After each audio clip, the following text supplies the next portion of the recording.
Hi everybody and welcome to Sci Fi Movie Guy. We have a very special weekly show this week. I have two friends on the show. This is the first time I've had guests, so please be gentle to me. If you think I'm a Star Wars and sci-fi movie geek, wait till you hear from these guys. These guys know their stuff. We've got Brian over here. He is our resident Star Trek expert.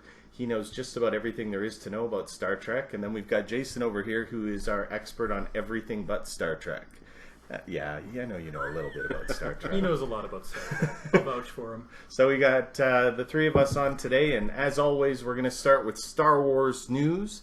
So right off the bat, there's a report that Oscar Isaacs thinks that while he's been filming Episode 8 with director Rian Johnson, he feels like it's an independent film. So he said it doesn't have the big grandeur of The Force Awakens with JJ, and I'm not sure what I think about this. Independent films, Star Wars. I know that George Lucas said that A New Hope was an independent film.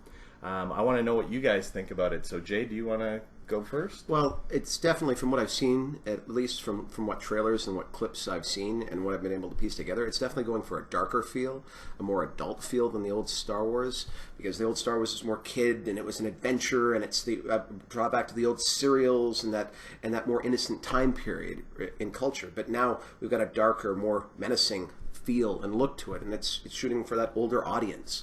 As you pointed out, at one point, for the 40-somethings, how do you keep them entranced with Batman, with the Superman, and now with the Star Wars? Well, what do you think about, everything has to be dark these days? Why does it all have to be dark? I saw Jungle Book, and Jungle Book wasn't dark. It was, no, but I'm just saying, what do you think, Brian? Well, yeah, I mean, there is definitely a darker tone in most things these days. Like, it keeps people watching superhero shows and reading books about elves and stuff like that. So it's just part of the culture to keep people continuing to be interested, but I think it's promising to have it be described as more of an independent film feel. So when I resaw Star Wars again, and it had that feel. You mean The Force Awakens? The Force Awakens, okay. With the new Star Wars movie. I had that nostalgia to my youth, and I thought that was fantastic. I thought it drew me in, and it made me feel good again. It took away the hurt that George Lucas did to me with those prequels. Like almost an homage to A New Hope. Yes. Okay. And it was an homage. It really was. It was iconic. It was everything that we wanted to see, and they gave it to us in that point. But I think that there was one thing that was lacking for me. It just seemed to be a repeat, and I wasn't seeing anything really quite new. It was different, but it wasn't new. Well, so maybe that's what they're trying to do. It was formulaic, but it was formulaic in the terms that the original trilogy was, which is okay. It wasn't formulaic in the way that the terrible trilogy was. The terrible trilogy. Meaning the prequels. We won't speak their names. Funny talking about the prequels. The movies that have no name. Yeah, those that will not be mentioned. No, but speaking of the prequels, I was the one and only guy that went to the theater. And I actually loved the prequel when I saw it, and that was just because I loved Star Wars. And then I went home and I thought about it, and I'm like, wait a minute, this movie wasn't very good. And I felt dirty saying that. I don't know if you guys were the same way, or did you just go in? I think a lot of people felt hoodwinked like that too. Like, I remember I saw Phantom Menace first time, and I thought, well, this is a visually stunning film, but then... Yep. And I thought, it's okay, I guess. But then as time went on, I liked it less and less the more I thought about it. And then when I saw it a second time, I thought, this is crap. It doesn't stand up. It doesn't stand up. You can watch Star Wars. I've watched that movie. I've lost track how many times I've watched the original trilogy. But I know exactly how many times I've seen Phantom Menace. I know exactly how many times I've seen all that new trilogy, because it's just so painful. Once or twice, yeah. It's dangerous. But, I mean, I was hooked in. I took the Kool-Aid. I mean, I lined up with a friend of mine for hours. We were in line for a full day, 2 days. That was Sean. It was that insane. Wasn't me. Sean, myself, and Allie. We had lined up for at least a day, waiting for this all day long. We had news crews coming by and making fun of us on TV, and it was like, it's going to be worth it. It's going to be worth it. So I had to like it. So we got through that movie, and everybody was really pumped. And when you see a fun movie, when you see any movie with somebody who's really invested in it, it can be fun. And it was fun, and it was a very memorable experience. And then we went back, and then we better watch it again, because I thought about it, and then it wasn't quite as good as I remembered, and then it just got worse. Well, You know what? I'm worried about it being an independent film because the thing that I like most about Star Wars is the grandioso, and I don't want it to be a dark film. I mean, Empire Strikes Back is my favorite of all of the all of the originals, and it is the darkest. Exactly. But that's about as dark as I want Star Wars to get. That's just my opinion. So we'll move on to the next story, and it's about Rogue One, a Star Wars story. Now, again, I liked anthology when they were calling them anthology films. I think a Star Wars story sounds like something you sit down and read your kids when you're going to bed. Oh, a Star Wars story. But we'll see how it goes. Now, they're saying Rogue One is going to be a war film. It's not going to be like the trilogies. And the news coming out of Disney is that there is going to be no opening scrawl. So the thing that we're used to seeing, like in Force Awakens at the beginning, where it says Star Wars 7, The Force Awakens, Luke Skywalker has vanished, and it's all the yellow words. Wall of text going up. Yeah, so they're talking about not doing this for Rogue One. So Brian, I'll let you go first. What do you think about this for Star Wars? Well, I mean, there is that iconic feel with any Star Wars film that it does do that in the opening. But when you think about it, this is film number 8, so not necessarily a bad idea to do something a little bit different. I'm sure there's other things they can mine for ideas. Well, I know when they did a Clone Wars, that was the first one where it wasn't yellow at the beginning. They did a different opening, and I think the fans really didn't like that. It felt artificial. Yeah. It felt wrong. I didn't see it, so I can't comment. So what do you think? Honestly, it is iconic, and you need to have that feel if you're in the Star Wars universe. I thought that you're taking away from that. You're trying something independent. I mean, they're saying they want an independent feel, so I get it. And from what I've seen, very dark, very, very, very. You know, you mentioned like Saving Private Ryan. Yeah, they brought in Steven Spielberg to be a technical advisor. Yeah, technical advisor for the war scenes because they really wanted that Saving Private Ryan feel. Shaky cam in space. Yeah. No, that's that other guy. Born Identity. Yeah. Hate that guy. Oh. Yeah, don't get me started on that. Don't put a camera on a paint shaker, people, when you're making a movie. Yeah, I purposely put the camera as far away from us as possible so that we couldn't shake it when we're moving around. John Woo style, so you see all the violence from a distance. Precisely, but I don't think it's a terrible idea because they want to separate it, they want to make it unique. But I know I look for the crawl. It sort of has Pavlovian effect on you when you see that, so you respond to it as such. So this is definitely going to have a different feel for people. They're going to be like, "What? That's it? Movie starting?" So it could throw some people off. Okay, so let's do a thumbs up, thumbs down on no crawl for Rogue One if it's true. I say thumbs down. Yeah, I don't like the idea. Thumbs down. I'll go cautiously optimistic, so thumb to the side until I see it. And again, independent film, I don't think it's necessarily a bad idea to have a different feel than a gigantic epic or anything. So I'll be the contrarian, I guess. All right. Well, like me in Batman v Superman, I'm the only person on the planet that actually liked it. So loved that movie. Get out of here. I didn't think it was all that bad. So that was a fun movie. I think it got savaged in the reviews a little bit. I can't believe that I have 3 people at the table that liked Batman v Superman. And everybody I've talked to that's seen it thought it was fun. Yeah, I should preface this by saying I hate Superman. Yeah, no. Yeah, and Superman was the weakest character in that movie. It turned out to be a not bad movie. And when I went in, I had read all the critic stuff, but I was just going in, I wanted to see a big Batman v Superman fight. Exactly. I wanted a fight. Just I like got what I novel. wanted. Mm-hmm. Exactly. I wasn't going in looking for great storylines.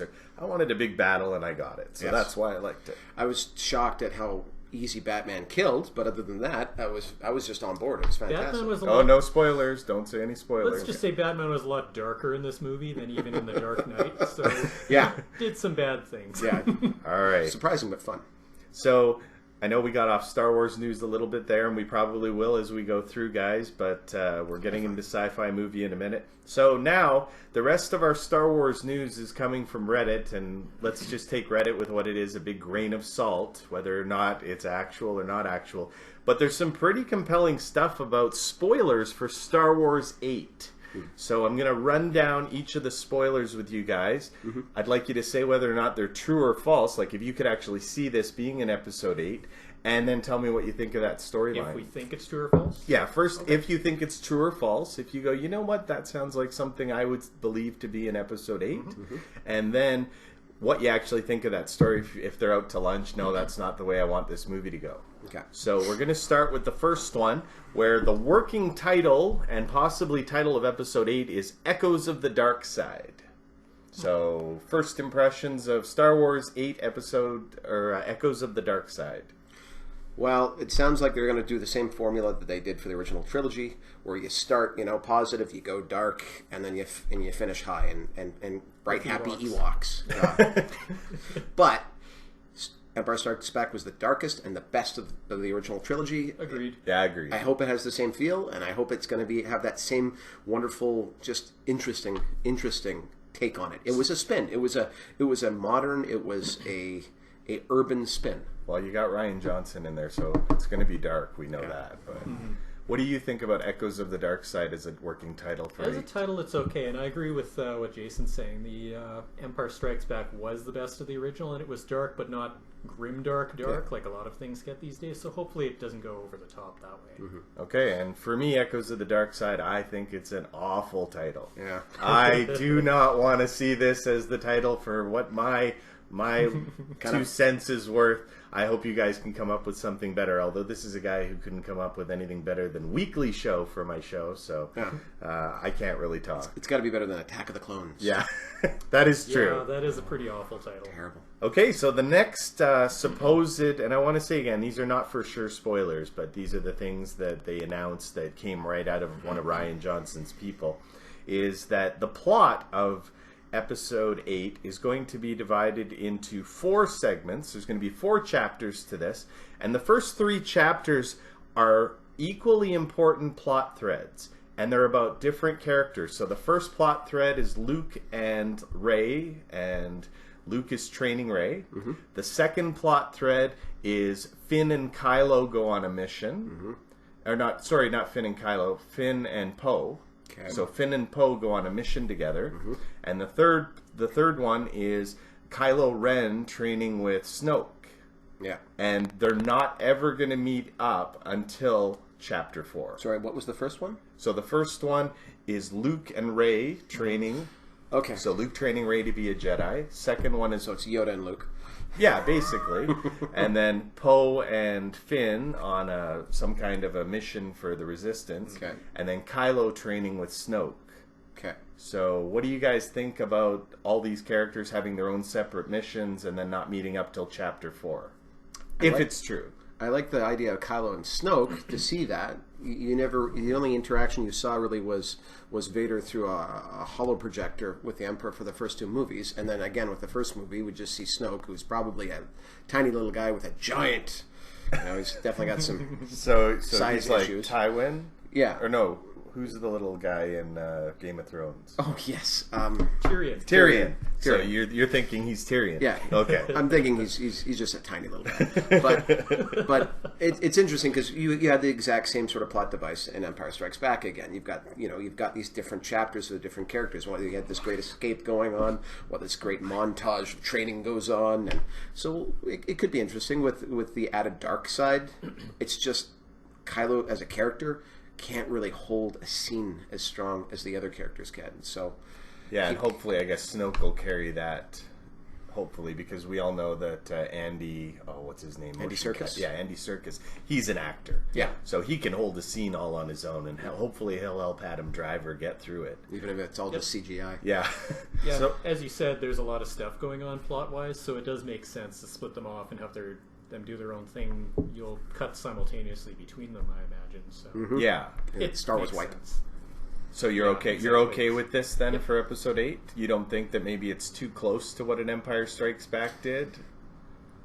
Or Potentially are it you might okay be. with that homage again, like Force Awakens did to A New Hope? Don't mind it. I mean, that was constant throughout the original trilogy in some ways. You'd see like the different characters and their different scene swipes. So Yeah, I mean, it wasn't a full reboot or anything like that. Yeah. So they Yeah. didn't go overboard with the homage. So Yeah. as long as they don't do that in this movie, then I think it would be okay.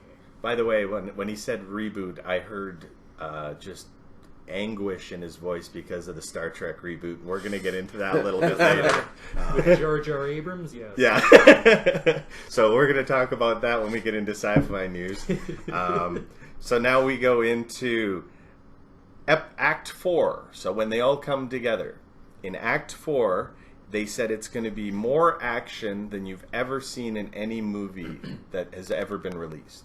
They said that it's going to be a war of all wars, a lightsaber battles of all lightsaber battles, and you're going to get very little action in the first 3 acts, but Act 4 is going to be solid packed action. So, Again, I think of Return of the Jedi. Return of the Jedi, you had three levels of fights going on. You had the one-on-one, you had the land battling, you had the space battle. And at the time when I was a kid watching that, I thought, I can't imagine anything more than this. This is just everything my imagination could encompass. So I'd like to see him try and beat that. I mean, that's going to be a hard one to top. But then in early adulthood, we thought, it would be a great movie if it wasn't for all those Ewoks. Sure. So, you know, it's Would've funny been you more say rebels that. as Ewoks. I love the Ewoks. I think that's one of the best parts of Return of the Jedi. Although when they made them blink in the later re-releases, it made them look a lot more lively. So I liked them even better when they actually added some stuff to them in the when Lucas did CGI over. It's interesting because America just got out of Vietnam at the time. It was still fresh in the memory, and George Lucas actually intended for the Ewok battle to represent America and Vietnam in some ways. It was a primitive third world culture taking on with stone tools and advanced military might and defeating them in force. And I've read interviews where I think that's why some people like that aspect of it, because it has the allegory. We have a friend who just digs that big time. Greg, he's all about the Ewoks because he loves the idea of these tiny little primitive creatures taking out this super advanced See, now that I've heard that, I like them even more. Yeah. But I just thought they were cute little teddy bears when I watched it. And I like that in Star Wars. Again, I'm the guy that doesn't want it to go too dark. I like. I was a jaded teenager. I didn't want Buy Me Toys the movie. Which, True. Buy Me Toys which the movie. Phantom Menace turned out to be. But, Yeah. But that Ewok village was a cool toy. Come on. All right. So we'll get right into the next spoiler. So this one talks about Rey's lineage. So everybody's talking, who are Rey's parents? Is it Luke Skywalker? Is she Han Solo and Leia's daughter? Is she nobody's daughter? So what they're saying, and when I read this, I said, you better not be doing this. Yeah. They said, Rey is a child of the Force like Anakin. Don't like it. So what the Force does is every time there's too much of an unbalance in the Force creates a child, so no father, just a mother. And what happened is Kylo and the Knights of Ren attack Luke's Jedi Academy. They kill Rey's mom at the Academy. Luke grabs her, takes her off to Jakku to hide her. So Luke's the one that dropped her off. She's been trained in the Force at his academy as a young person, but he mind wiped her. Jedi mind wiped her, so she didn't remember any of it till it all came out later. Okay. So what do you guys think of Rey not being related to anyone and being another Anakin Force baby? Terrible. Terrible idea if she is somebody's secret daughter. Okay, so you're in for Force baby. You're not in for... I'm out for, say, midichlorian Force baby. Yes. You're out for that. I'm out for that for sure. But if it's, she's secretly the other daughter of Han and Leia, then that would be terrible too. So what about Luke's daughter? If she was Luke Skywalker's daughter, would you be okay with that? Because that's the going. I'd be more okay with that, but... I kept thinking she was. Too many coincidences, I think. But how many Jedi are there? It would have to be. I mean, who else could she be? Well, it can't be just one family tree spawning all of the Jedi. But haven't the trilogies always been the Skywalker story? So first it was Anakin's story, then it was Luke's story. Mm-hmm. So, that's the only reason why I think this is crap. And I think she's Luke's daughter because I think they're carrying on the Skywalker story. I thought for a fact she was, because as soon as she touched that lightsaber, it was like it was her grandfather's lightsaber. It had that emotional effect. It had that impact on her. But back to the midichlorians, absolutely terrible idea. It takes away the entire ideal. When you were a kid and you held that lightsaber and you thought anybody could be a Jedi. It's like the Highlanders being aliens. Yeah. Exactly. Oh my God, yes. Yeah. You just took away that and said, no. It doesn't matter how much you train and how much discipline you have and how good of a person you are and how much you study the Force and work within this Buddhist ideology within you that you can be one with the universe. No, you're born with it. That's it. Sorry, kid, get out of the way. Come on. No, awful idea. I agree, and it was very well said that in all of these spoilers they never once talked about midichlorians. Yes, thank So God. it's like it never happened, and that's what the way I wish I could get a Jedi mind wipe to forget about the prequels. I think Jar that was Jar. the idea, Yeah. when they made the movie. Well, episode 7, the first line of the movie was, "This will begin to make things right." So I have a feeling that was thrown in there to say, this is for the prequels. Sorry, guys. Fixing it. Okay, so the next one is that we have Obi-Wan Kenobi and Yoda voiced and played by Ewan McGregor and Frank Oz coming back for episode 8 as Force Ghosts. I've heard this. And the reason they're back is because Luke doesn't want to train Rey. He doesn't want to train her in the ways of the Force, and they are trying to convince Luke to train Rey in the ways of the Force. So, A, what do you guys think about Ewan McGregor and Frank Oz coming back for the movie? They both agreed to it, according to this, being Force Ghosts. And B, do you think Luke would have really had to be pushed that hard to train Rey? Can I just say the term Force Ghosts? Don't like it. Yeah. What would you call them? Like if you could, apparitions or A higher level of existence. Yeah, something a little snappier than that, but I don't know. Yeah. Force Ghosts sounds kind Force of... Ghost. Okay. Okay. Being ascended, Yes. like in Stargate, where Ascension. you would Yeah. ascend. Yeah. Maybe that's what we could call it. So they're ascended. So what do you guys think about these guys coming back for episode 8? Makes sense for them to come back and reprise those roles. They got to cameo everybody at least once in these. I hear they're even doing what Alec Guinness. They're recreating a lot of his voice. They're doing a lot of. Well, they did that in episode 7. Yeah. They took his afraid and pulled Rey out of it for Yeah. the Force vision. So they're playing around with it. Why not? I could see that. It's just I hope it's not too much, and it makes sense because Luke is scarred obviously from his experiences with Kylo. Yeah. So you got to really talk him into it, and he looks pretty scary hermit right now at the end of that first movie. So that makes sense. Looked like he hadn't had a bath in a while. I really think there's a big ocean there. Go wash up, buddy. Yeah, it's jump in. Okay. Is that what happens to old Jedis? They just kind of retreat into the wilderness and avoid society? I don't know if that's the way it always is, but I think that Luke, that's all he knew because he saw what Obi-Wan did and he saw what Yoda did, and I guess that was the only thing he knew. Okay, so I think that we've pretty much killed Force Ghosts to death or ascended. It's like Kung Fu. But unfortunately, the last one, and I saved this for the last because I know this is going to be a huge argument. Anakin is coming back as a Force Ghost, and Hayden Christensen is reprising his role as Anakin Skywalker. And the reason for this is he's trying to talk Kylo out of becoming Snoke's big Sith. So he comes back as Darth Vader, but he's not evil. He's good because he had the redemption at the end of Return of the Jedi, and he's trying to convince Kylo to go back to the light side. So is this possible? Do you think they actually would bring back Hayden Christensen again? Such a terrible actor. I hope they don't. Yeah, I hope they only do it in the way Family Guy did it. Like, I'm Hayden Christensen. Up to the side. That's the only way it could be worthwhile. Okay. Yeah, I just hope he's not in it. I think we're all in agreement. yeah. I don't think this is an argument. No argument. Hayden Christensen, thumbs down. Okay, so that's it for Star Wars news. I know that this is going to be Brian's favorite part because we're getting into sci-fi movie news now, and he's not as big a Star Wars fan as he is Star Trek.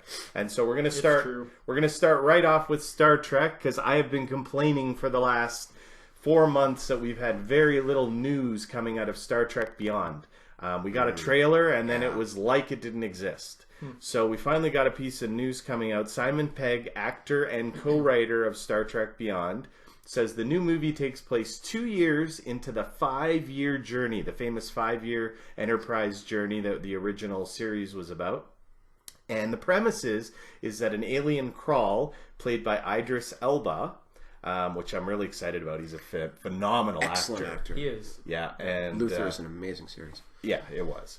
And we get, so the whole premise of the movie is though Krall is really pissed off at the Federation because they're going out there, they're being almost insidious about their values and the Prime Directive and all this stuff. And it's new because we're only 2 years into the 5-year mission, so I think that would put the Federation as 25 years old. Not very old. Well, a little bit older than that. But Yeah, I think a little bit older. yeah, like A little bit older?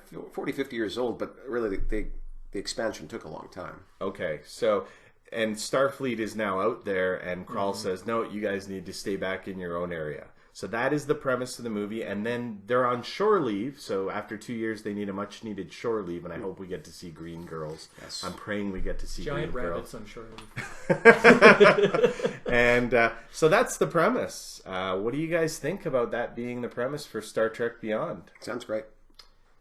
Wow, don't elaborate or anything. No. I might see it, I might not see it, who knows? Because I didn't like the last 2 movies, so I'll probably end up seeing it out of disgust anyway. So let's get into that. You hate the reboot of Star Trek. Why do you hate the reboot? Why do you, and what did you call him? JJ? I called J.J. Abrams Jar Jar Jar Jar Abrams. I Okay. think I ripped that off of somewhere. It's not my own creation, but I think they're really poorly written movies. You can look up everything that's wrong with this movie in 5 minutes or 7 minutes, and it'll rack up a total of 50 things that went wrong. So wrong as in they're not the continuity of... No, not just continuity, but things that don't make sense logically. Okay, from a science perspective. Yeah, from a science or even from a standard movie, does this make sense in real life perspective? You just hated the fact that they did the alternate reality bit when they destroyed Vulcan and the twist, how they copied. I know that he's ranted to me about this a few times. How you were really invested in the second movie, The Wrath of Khan, until he started screaming Khan to himself. Let me go back a little bit on that. Okay. I was watching the 2009 Star Trek movie in the theater, and I'm thinking, within the first 5 minutes, they're playing that Beastie Boys song as he's driving through the desert as a kid, almost. Oh, and his dad's Mustang. Yeah, okay. He dives out of it just in time. But anyway, I'm thinking, this is not good.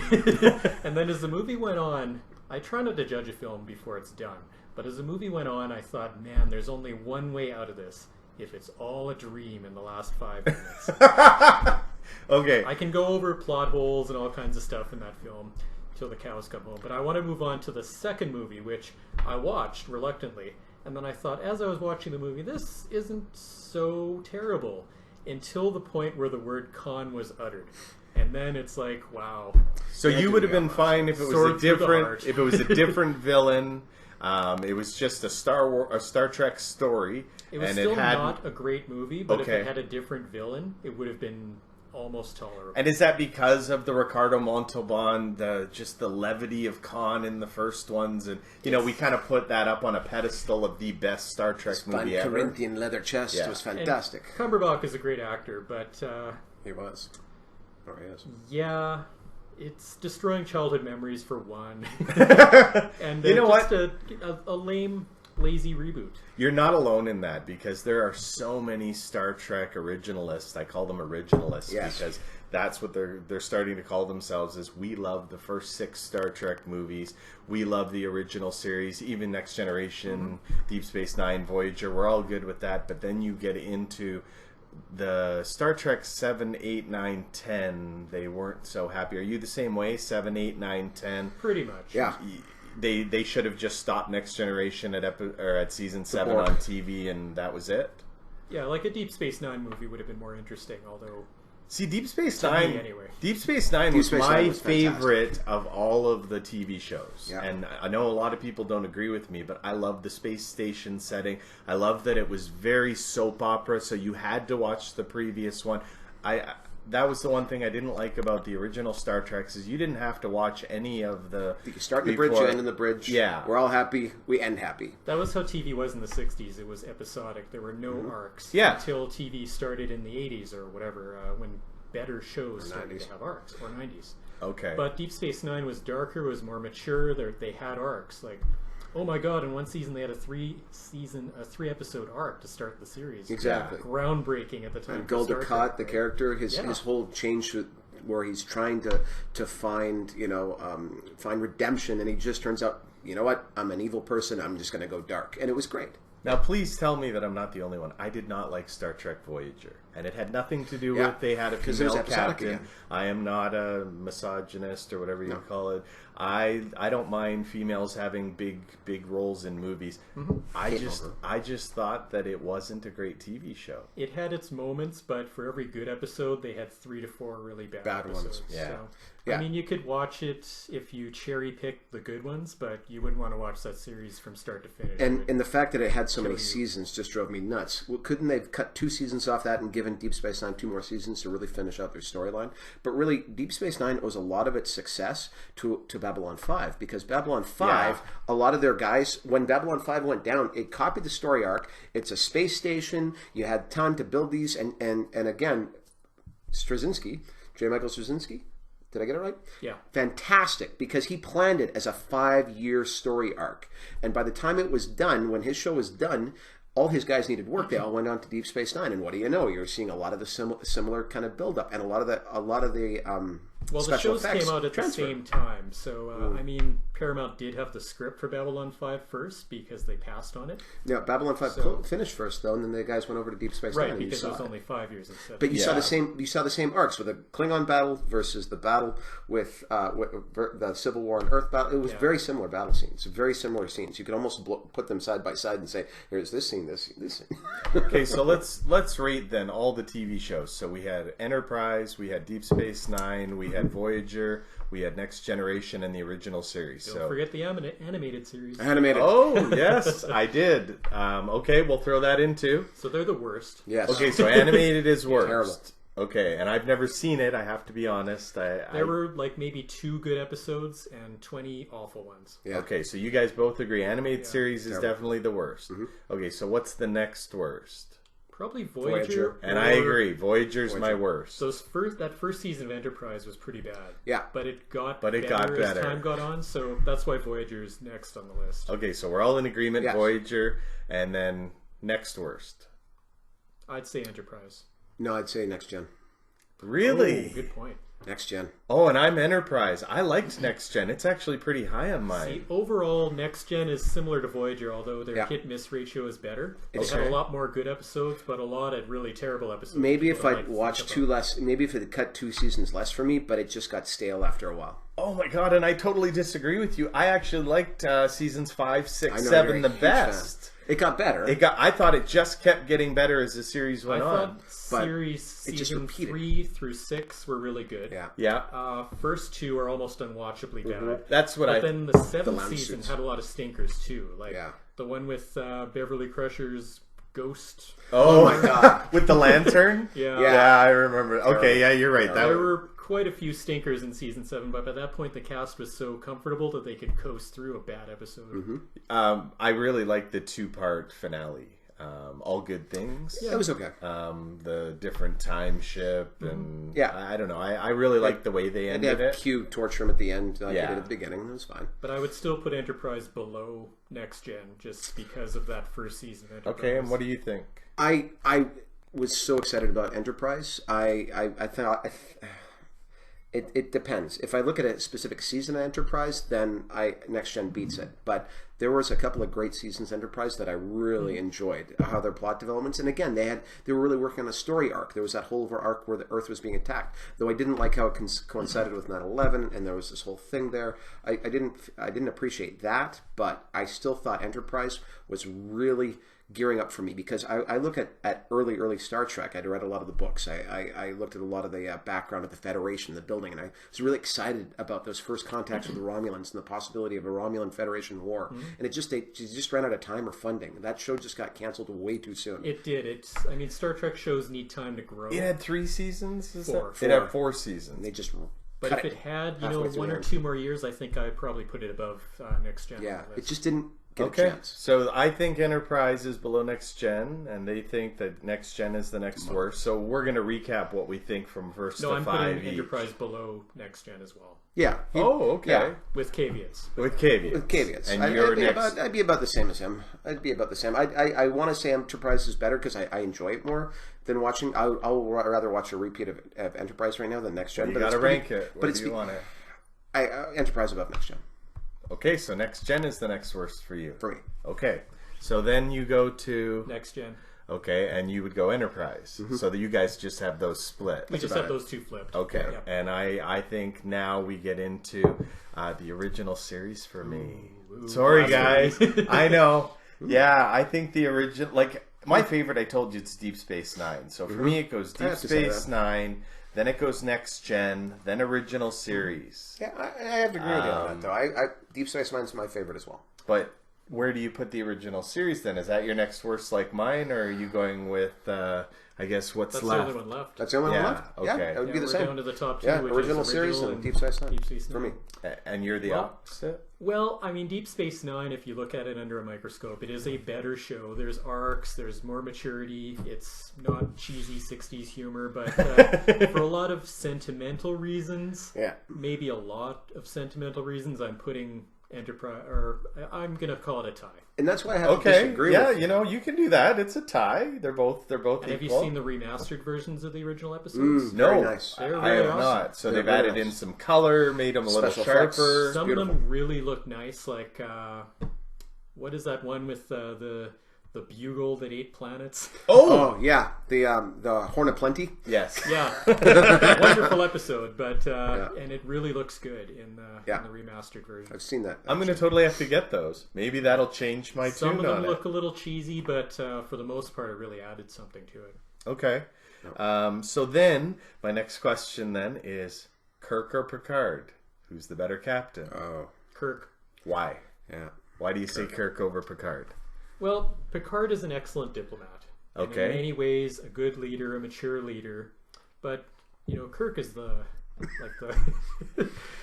He The pushed slut? the boundaries. the macho stud that seduces Let's green call him what he alien is. women. He's a slut. And He he's, pushes the final frontier. Yeah. He's got He's an charisma, adventurer. Oh, he like, pushes them all the right. Corbomite maneuver. He Thank you. brilliant strategist. Yeah, Exactly. that is true. He was a brilliant strategist. I mean, And like silver-tongued devil. he's the only one that ever beat the Kobayashi Maru. Exactly. And, Even though cheating, but yeah. still. Hey, he still Original won. thinking. Yeah. Okay. Okay, And but to be clear, we're talking about William Shatner Kirk, not what's his William Shatner Kirk. We're not even Shatner. talking about the reboots. Yeah, we're talking about yeah. William Shatner's Kirk and what's his Patrick Stewart's. Patrick Stewart, yeah. Yeah. Patrick Stewart's a great actor. yeah. Did a great job with the character, but Kirk is Kirk. Yeah, and I agree. I like Captain Kirk better than Picard. Although if you watch The Big Bang Theory, they say Next Generation over original series, but Kirk over Picard. Yeah. Do you guys agree with that? No. Actually, I think they said original series over Next Generation, but Picard over Kirk? That's So- more of a Oh, did Shel- they say that? Okay. So I can see agree with Sheldon. Castle. Sorry, I got that wrong. Yeah, that was in like the first episode or something. Yeah, like I can see Sheldon saying that, but Okay. It was one of his quizzes when he agreed to let Leonard in as his roommate. Yes, that's right. that's right. Okay. All right. So our next sci-fi movie story. Oh, wait, but I want to reiterate one more point, though. What? I have to disagree because you didn't give me a chance to weigh in on this. The new Star Trek movies, I have to disagree with you. They're fun. Oh. They bring in a whole different audience. And I've got people that are excited about Star Trek now that have never been before. Now, yes, it doesn't follow canon. And yes, Well, it can't. It's a completely altered universe. that's the point. It's a reboot. Yeah, I don't like the alternate universe thing. I don't like certain points, but you've got to admire the enthusiasm that the people put into this. I mean, really, you're looking at people who really put a lot of effort and work into it. Yeah, there's some plot holes, but it's fun, and that's what the shows were originally meant to be. And yeah, going back to the original series, yeah, it's cheesy, it's 60s, but it was fun, and it has this nostalgia to it. So it brought that nostalgia forward to some people. Now, yeah, I think a lot of people are split on that. Yes, the traditionalists will be traditional, and I know more about Star Trek than a lot of these guys that may disagree about this movie. So I have to disagree. I thought it was a lot of fun, and it just brought it home to me. And again, Benedict Cumberbatch's his portrayals in Sherlock, it just won me over for that con. Yeah, So, you know what? He's a great actor. I'm not taking that away from him, but I agree with Brian. I don't think they should have brought Khan into this. I'm sorry. I think that nobody can ever play Khan like Ricardo Montalban. true. And they should have left it alone. If you're going to reboot the series, leave a few of the key things that made Star Trek Star Trek. Plus, did this time shift really change that much? I mean, Vulcan blew up, or whatever the divergence was But in they're the still- timeline. yeah. And then suddenly Khan's appearing, 5 years early? There was a Tribble in the last movie, which is 5 years Okay, well, earlier, 10. But we go into any time they ever show alternate universes, Everything's different. it's always very similar. Yeah. You know, like when you see... did you guys ever watch Stargate SG-1? Yes. Okay. Not much. Well, they did this alternate universe, and every time SG-1 comes through the gate, it's three of the four guys, so it's very similar, and they talk about the same stories. It's just they just But it mattered pull off a darkly. little. Exactly. Yeah. And that So- was one of my favorite, though, original Star Trek ones, is where they go the alternate universe. And again, one of the reasons in my favorite Enterprise episodes is they even changed the opening segment. When they go to you're the talking That about mirror universe. The mirror universe. Spock with the goatee. Yes, the Yes. Mirror Universe. Okay. The Mirror Universe Enterprise episodes are some of the best episodes I've ever seen in Was there sci-fi. only one or two? So, There was or- 2. No, they do. There were several actually. One In of them the was really original good, series? I remember. No, in the original series, there's only one, Okay. and in the Enterprise, they did about 2 or 3, I believe. Deep Well, Space Deep Nine, Space had 6 Nine, or 7, yes. and Yeah. too many of them. Too probably. many, absolutely. Yeah. I liked the one they did, and then I wish they would have left it alone at that. It was just an excuse to put Kira in that cat suit. Yeah, which I Fine by didn't me. mind. Yeah, Sorry, I gotta say. bisexual Kira in a cat suit is fine by me.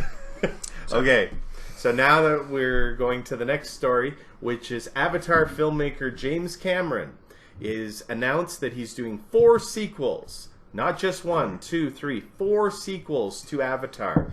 And they're all going to be filmed at exactly the same time. So they'll be filming them completely out of sequence, all the same actors. And then he's got them scheduled to release in 2018, 2020, 2022, and 2023. And the purpose of this, and it's going to be at Christmas time, so that they don't conflict with the Star Wars episodes. It's going to directly compete with the Star Wars stories, but not the episodes. So A, what do you guys think about James Cameron being afraid to go up against Star Wars? And B, what do you think about 4 sequels to Avatar? Maybe a little too much. Kind of a long time to go from first movie to no sequels, and then all of a sudden, bam. Boom. Yeah. Well, do you think he's taking advantage of it's retro and the same kind of thing Star Wars is trying to do? Or do you think that maybe it's taking advantage of the new technology where Jungle Book was able to do now, instead of motion capture, it's now live, what do they call that? Live story or... The Andy Serkis type stuff. Yeah. So I think for sure it's the latter. It's mostly technology based. So this was him waiting till he could do it the way he wanted to do it? Just like Avatar. When the technology caught up, Avatar blew everybody away because it just fit at the right time in the right way. The technology, the 3D... It's blew everybody away but me. Yeah. The only movie I enjoy in 3D is Avatar, but again, not a great movie when you look at it. 3D is too ubiquitous these days. Yep. So too many movies are 3D that don't need to be. But Avatar, I mean, it makes was sense for made that for movie to be in 3D. Yeah. Giant blue people who glow. You know? Dancing with Smurfs. Works. Yeah. Dancing with Smurfs. Dancing with Smurfs. South Park got it right. I gotta tell you, I did not like the first Avatar. I watched it. I own it because, it's one of those movies I wanted to have on DVD. My son loves it, but Yeah. it's for that demographic. I don't know. And I love James Cameron. I love it. I love almost everything that he's ever done. But I'm not excited about 4 sequels to this. No. I think boring already. Here's something I think everybody forgets about is when the original Star Wars trilogy came out, there was a long time between the movies. There was a couple of years, and we're lacking that It was now. 2-3 years. It was 3 years between A New Hope and Empire Strikes Back, and then 3.5 years between Empire and Return of the Jedi. I loved Lord of the Rings, but having a movie every single year and having a Hobbit movie every single year, it seemed like overkill. So they're And saying having Avatar, they're could saying do the they're same going to thing. be every 2 years, 2 years, 1 year. So basically, you get 4 movies In 5 in years. 5 years. That's a lot. It's Yeah. a lot. Okay. I can't sit through all that. Now, what do you think about him being afraid to compete against Star Wars, the trilogies? Makes sense. I think from a financial point of view, it does make sense. Because if you have 2 blockbusters going head to head, I mean, one is going to gain the majority of the income. Whereas if you release in Christmas, where nothing else is coming out, then you have a better financial chance of success. Yeah. And I mean, going against the because he's going to go head to head with the Star Wars stories, so the singles, and I think that was probably a smart move on his part because I think only people like me and you guys who really love science fiction are going to go see these Star Wars stories, unless they plaster Darth Vader all over the next trailer of Rogue One. Because he's supposed to be in Rogue One. Darth Vader's confirmed. James Earl Jones has done the voice. They've hired the guy from Guardians of the Galaxy. He Fun movie. he was the guy that was listening to Star-Lord's tape recorder in the jail. Do you remember that? The prison guy? Yeah. Oh, the guard. The guard. The guard. So he's the guy they've hired to put in the Star Wars suit. Do you think that it will make a difference and more people will go to that movie if they plaster Darth Vader all over the next trailer? Probably. Yeah. Because Well, you mentioned before that they want to have it more of an independent film feel, Yes. and they don't want to have a crawl. So why put Vader prominently in there if you're not going to follow the traditional? It makes sense though that Vader's in a prequel of New Hope because he's going after the Death Star plans. That's how a New Hope starts. Is he gets on Leia's ship. I'd like to see what have you done with these plans? Yeah, and I'd like to see how all those Bothans died. Really? No, Bothans are Return of the Jedi. The Bothans. You're right. Return of the Jedi. You're right. The Bothans. Yeah, that's right. They stole the plans for That's in right. Return of the Jedi. That's So right. many Bothans died to bring us us this. No, that's not a New Hope. That's a good point. Okay, so so that's Avatar. Again, I could care less that 4 Avatar movies are coming out. So let's get into the Flash standalone movie. So they've announced that there's 5 characters confirmed other than Barry Allen. So we've got where are we? We've got Iris West, we've got Eobard Thawne, Fred Shire, Len Snart, and Jay Garrick. So I'm going to go through each of those. Iris West, the reporter. She's basically Barry's love interest. We've got Eobard Thawne, who's the millionaire who owns the reactor factory that blows up. Okay. We've got Fred Shire. He's a detective on the police force. Really gritty guy, kind of their Commissioner Gordon. Okay. We've got Len Snart, who's Captain Cold. And then we've got Jay Garrick he was the original Flash in the original comic books. And then when they did Flash Reboot, it was Barry Allen. Mm-hmm. So they're saying the Jay Garrick character is going to make a cameo, just kind of because he's a speed scientist and he'll help the Flash. Right. So this is very close to Flash the TV show. Okay. What do you guys think about a Flash movie coming out standalone? Do you think it'll have legs and it'll get traction?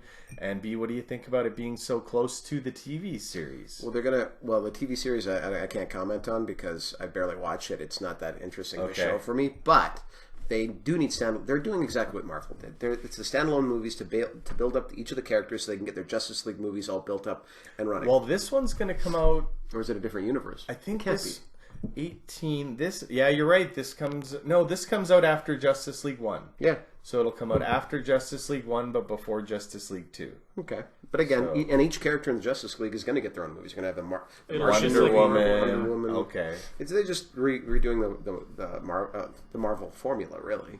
Each guy needs his own backstory. It's just going to be his backstory movie. What do you think? I know very little about the Flash, so I should probably admit that. So no, that's fine. Basically, he's one of my Sheldon Cooper, but he's one of my least favorite Justice League members. He's a guy in a red suit. You've already got that in Superman.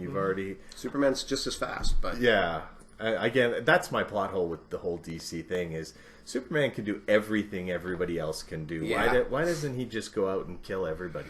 I don't know. Well, the alternate universe, Superman does. That's great. When he landed in Russia?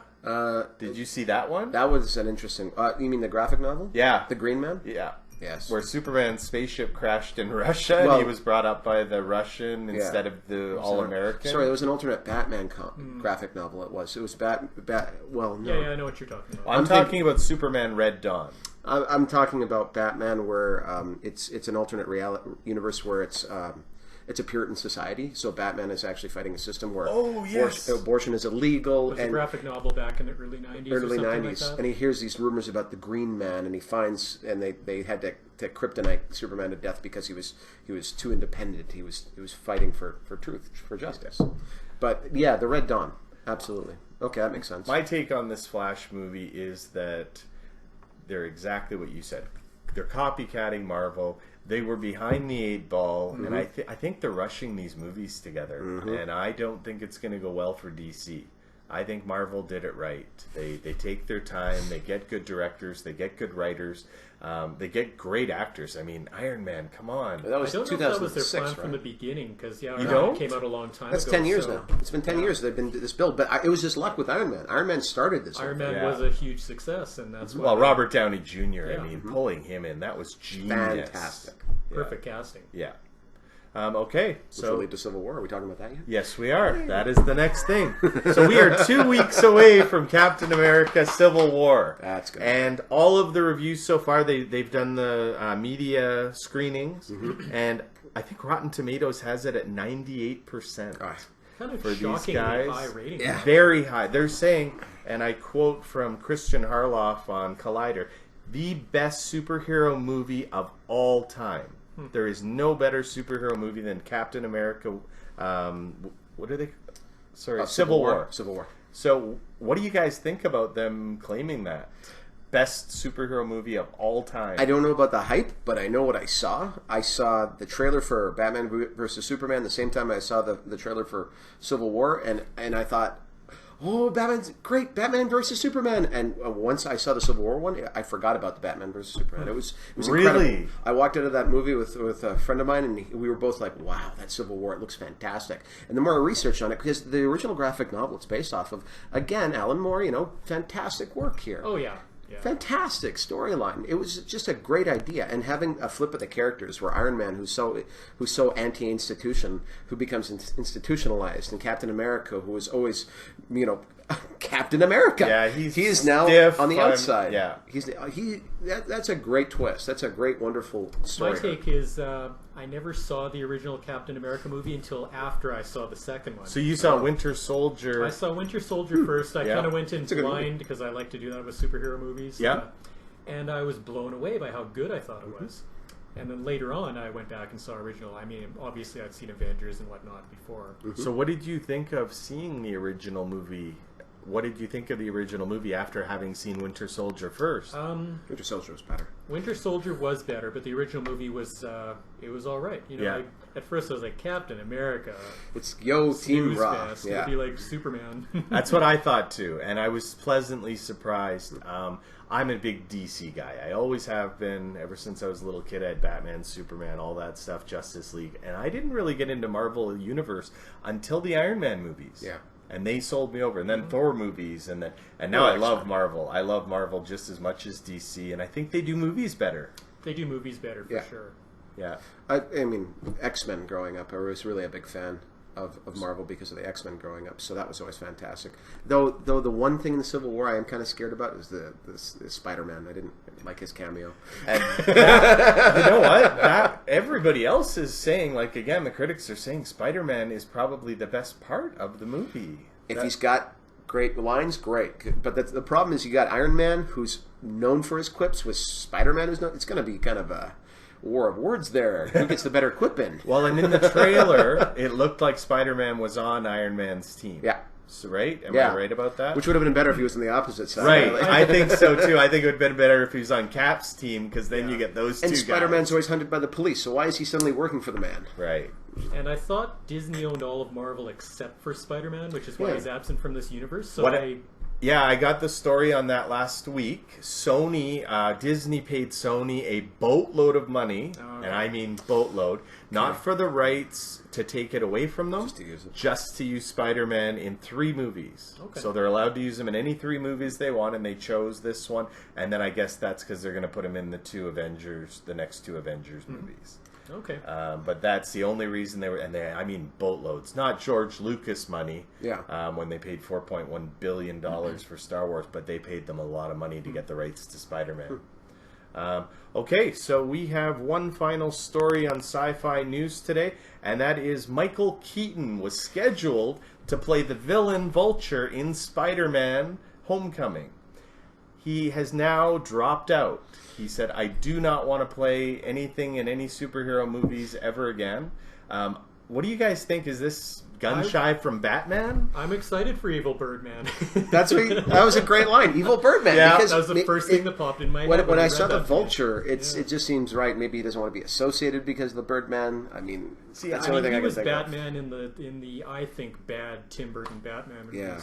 Yeah, although in the Tim Burton Batman movies, I did love that Joker. I love Jack Nicholson's Joker. That's a point of contention. A lot of people I have arguments over it because people love the original. The original Tim Burton Joker. Yeah. Versus the Heath Ledger. No, I love Heath too. I love Heath Ledger too. Don't get me wrong. I'm going to get a bit controversial. I thought Jack Nicholson, great actor, of course. Yeah. But he was basically doing Caesar Romero. I thought he was doing himself. Whereas Heath Ledger did a more complex and dark version of the Joker, the more twisted psychopath with a terrible background.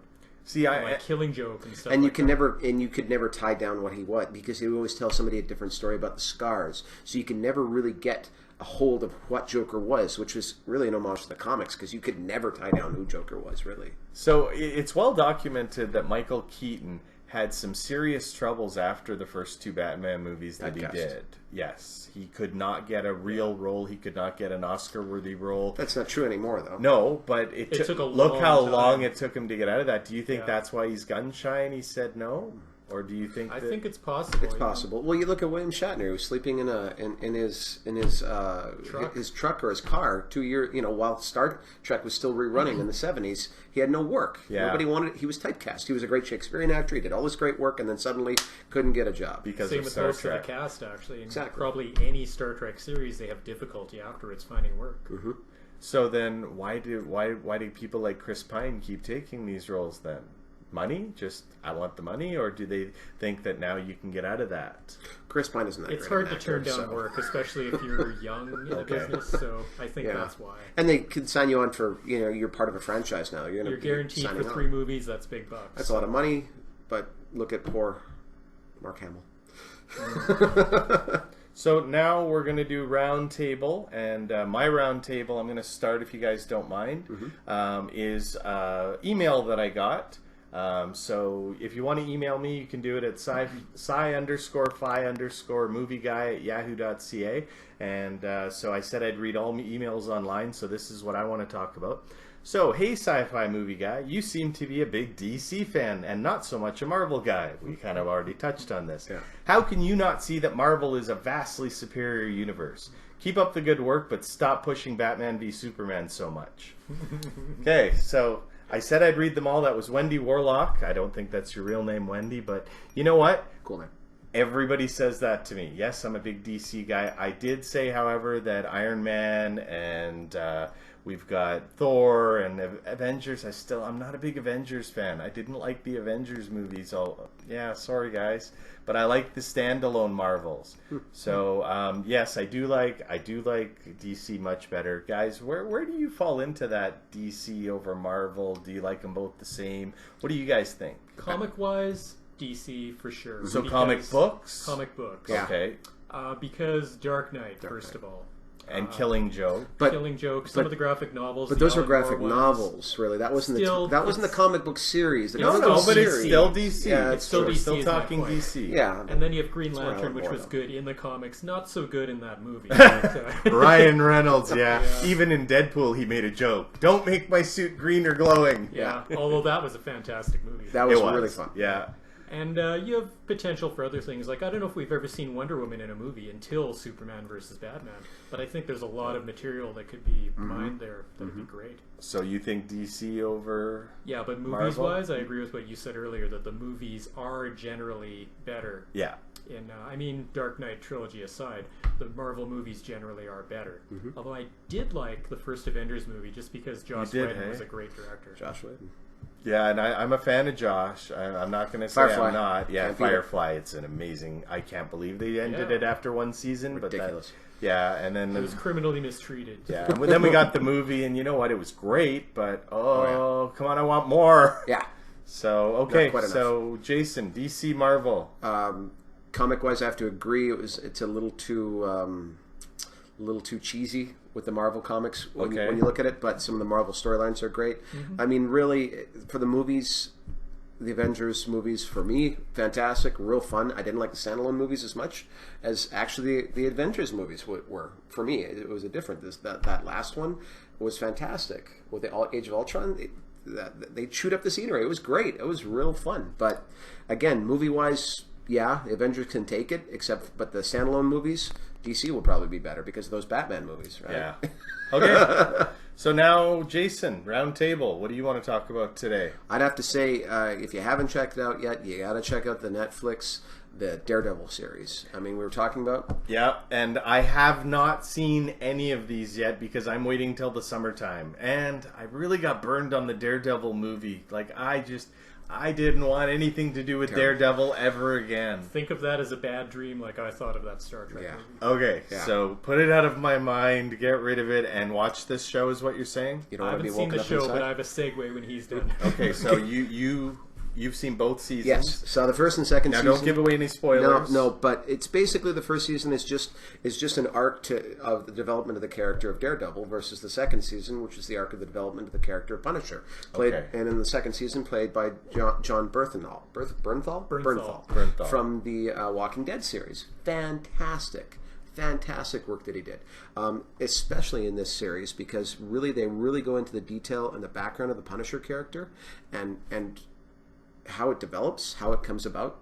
Interesting, dark, gritty, and very realistic in a lot of ways. So definitely worth watching then. Definitely worth watching. Okay. And well, I haven't seen the show, but in the same universe, I understand, is Daredevil is Jessica Jones, which is on Netflix, which I thought was a fantastic series. And I haven't seen that either. It's dark, it's gritty, it's PI themed, which I'm kind of a sucker for, and it has a great lead actress. Who is it? Do you know? Kristen Ritter. Okay. And so is there ever going to be a crossover? Do you know? There might be. They were talking about it, but there might not be more than one season of Jessica Jones now. Why? Sucks. Really? I didn't hear about that. They were talking about a second, and now they pushed it back by a couple of years, so we'll see.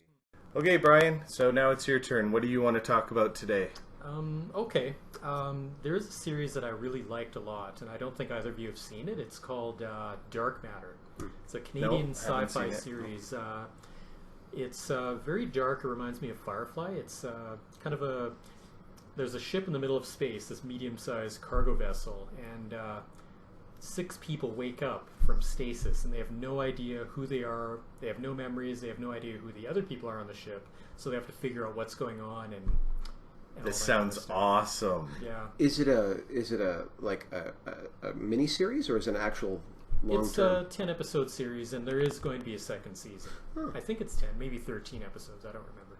Okay, because that sounds a lot like a movie, 2009 Pandorum, I believe it's called. It's like a horror sci-fi film where a pilot wakes up on a ship. He has no memory of his past. The ship is infested with like monsters and strange people, and he's trying to explore what the heck's going on. I haven't seen this either. Very, very dark. No, really me cool neither, movie. actually. It's like a horror film. It's really enclosed, and it's claustrophobic feel. It's really well done. I might have to check that. German movie, I think, or now directors. It reminds me of a TV show on CBC called Ascension, and I just want to tell you all, this is a must not see. Not see. Ascension CBC, if you've downloaded it, don't watch it. The first 4 episodes, Jay, I think you said you saw part of it. I saw it up to about where the big reveal happens, and it's just not worth it. Yeah. Halfway through the 4th episode, you'll know what we mean if you waste your time, because it really sucked me in, and then it was awful. And Did you power through after that, or I finish it, didn't or try did you quit? I quit. I think I quit on episode 6. I thought maybe it was a dream and they'd wake up and they were still in space, and they weren't. But so you're saying what's it called? Dark Matter. Dark Matter is a good Yes. show. Excellent. I love Canadian shows coming out of Vancouver. They just do a great job. And there's no one famous in this, or is there? Will Wheaton plays a small role in the series, but the Love only Will person Wheaton. in the main cast who's kind of famous is an actress who plays an android. She's in the series Lost Girl. And I saw her in a couple of independent movies at the Film Fest a couple of years back. I actually prefer that, because I love seeing new actors in these shows, and you get vested in them, and it's so much easier to see a group of people and figure out that you really like them if it's not one main character, like if they had thrown in a Richard Dean Anderson like they did in Stargate. Yeah. Because I think the first 2 seasons of Stargate, I was just focused on MacGyver. And then I finally started saying, oh yeah, there's some really great characters in this TV show. So that makes me excited to see that. And I've been waiting, like I said, Daredevil, I haven't seen any of that because I'm waiting for the summertime when there's no TV. Yeah. So I'm kind of putting off some of these shows, so that'll be another great summer show. Yep. So thanks, guys, for being on the show today. I want to thank Jason and Brian. This is the weekly show number 4, so I hope I'm going to get to do many more of these, and hopefully these guys are going to come back and do another show sometime if they weren't too jaded by the way that I set up the more DC than Marvel. It's cool. Folks, if you want to email me, I'm at sci_fi_movieguy@yahoo.ca, or you can follow me on Twitter at Movie Guy Sci-Fi. And thanks for watching today. And just remember, nerds rule the world.